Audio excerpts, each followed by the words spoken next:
শ্ৰদ্ধাৰ সাংবাদিক বন্ধু বান্ধৱীসকল, আজি প্ৰেছ মিটৰ বিশেষকৈ বড়োলেণ্ড টেৰিটৰিয়েল কাউন্সিলৰ যিটো প্ৰভিন্সিয়েলাইজেশ্যন এক্ট, ৰিঅৰ্গেনাইজেশ্যন অফ এডুকেশ্যন ইনষ্টিটিউট বিল 2025, মাননীয় ৰবিৰাম নাৰ্জাৰী ডাঙৰীয়াই যিটো BTC এছেম্বলিত প্লেচ কৰিলে, বড়োলেণ্ডবাসীৰ কাৰণে সৌভাগ্য। BTCৰ ইতিহাসত এইটো প্ৰথম আৰু খুব ভাল এটা এক্ট হৈছে। এই এক্টৰ দ্বাৰা আমাৰ BTCৰ মেক্সিমাম 90% স্কুল, কলেজটো 100% হৈছেই, স্কুলবিলাক প্ৰভিন্সিয়েলাইজড হ'ব। গতিকে এইটো এটা হিষ্টৰিকেল, যিখিনি ইয়াতে দিছে, গতিকে সেইমতে কাৰো কোনেও ডেপ্ৰাইভ নহয়। আৰু বিশেষকৈ হাগ্ৰামা মহিলাৰী ছাৰক ধন্যবাদ দিছোঁ আৰু প্ৰমোদ বড়ো ছাৰক ধন্যবাদ দিছোঁ, কাৰণ ইয়াতে বিৰোধী দুইটাই একেলগে লগ লাগি যে আজি BTCৰ ঐতিহাসিক যিটো এক্ট, এডুকেশ্যনেল প্ৰভিন্সিয়েলাইজেশ্যন এক্ট, বহুদিনৰ পিছত আজি বিলটো পাছ কৰিলে। গতিকে বিশেষকৈ আমাৰ যুৱ সমাজৰ যিখিনি শিক্ষকতা কৰি আছে বিনা বেতনে, তেওঁলোকে বিশেষকৈ উপকৃত হ'ব। গতিকে ইতিমধ্যেই মই ভাবোঁ এইটোৰ দ্বাৰা তেওঁলোকে ৱেবছাইট লঞ্চ কৰিব আৰু তাৰ মাধ্যমে কলেজ, স্কুল, দুইটা মিডিয়ামৰ যিখিনি শিক্ষক আছে তেওঁলোকে এপ্লাই কৰি, অনলাইন যোগে এপ্লাই কৰি নিজৰ শিক্ষাৰ প্ৰভিন্সিয়েলাইজেশ্যন লগতে নন টিচিঙৰ যিখিনি আছে তেওঁলোকেও উপকৃত হ'ব। গতিকে সেইকাৰণে মই ক'লোঁ এইটো ঐতিহাসিক। মই প্ৰিন্সিপাল কাউন্সিলত প্ৰায় 18 বছৰ জেনেৰেল ছেক্ৰেটাৰী হৈ আছিলোঁ। আমি এইটো যোৱা কিমান বছৰৰ পৰা আমিতো লাগি আছিলোঁ। মোৰ টাইমত আমি 11খন কলেজ প্ৰভিন্সিয়েলাইজ কৰিলোঁ। 11খনৰ লগত আৰু 4টা জইণ্ট হৈছিল, পিছত টোটেল 15খন আমি কৰিছিলোঁ প্ৰভিন্সিয়েলাইজেশ্যনৰ কামটো।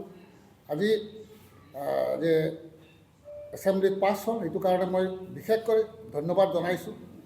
আৰু দুইটা পাৰ্টি, UPPL আৰু BPF, মিলি পেলাই যে আমাৰ বড়ো ৰাইজৰ কাৰণে কৰিছে, বড়োলেণ্ডৰ কাৰণে কৰিছে, এইটো আমি ক'তও নাপাম। গতিকে সেইকাৰণে দুইটা পাৰ্টিকে ধন্যবাদ জনাইছোঁ।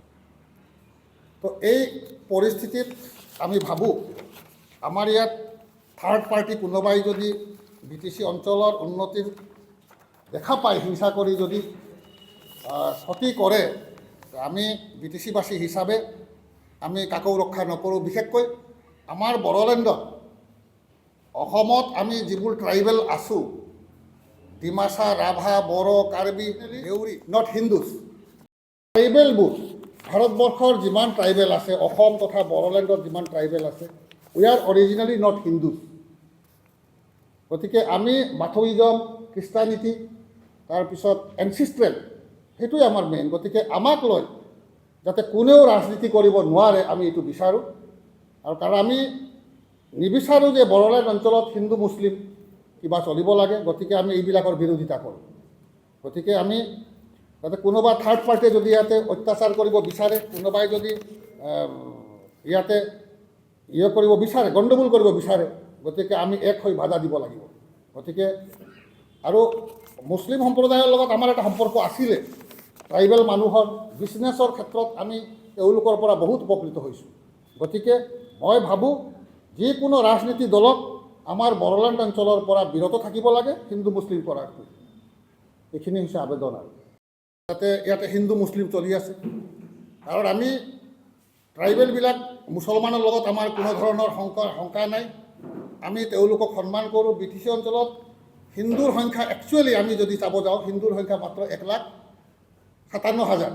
গতিকে বাকী আমি যিবোৰ ট্ৰাইবেল আছোঁ, আমি চব গোটেইকেইটা ট্ৰাইবেলে আমি নন হিন্দুজ। আমি হিন্দু নহয় অৰিজিনেলি। আমাৰ এনচিষ্ট্ৰেল আৰু বাথৌইজম এইখিনি হৈছে আমাৰ। গতিকে আমি নিবিচাৰোঁ যে ইয়াতে আমাক হিন্দু মুছলিম কোনোবাই যদি কৰিছে, আমি ৰাইজে সতৰ্ক থাকক, হিন্দু মুছলিম কৰাৰ পৰা আমি বিৰত থাকোঁ। আৰু আমাৰ ইয়াতে উচ্ছেদ প্ৰক্ৰিয়াও নচলিব। ইতিমধ্যে আমাৰ নেতা দুইজনেই কৈছে, মাননীয় প্ৰমোদ বড়ো আৰু হাগ্ৰামা মহিলাৰী ছাৰে, তেওঁলোকৰো ধন্যবাদ জনাইছোঁ। গতিকে এইখিনি আছিল আজিৰ মেইন কথা। আৰু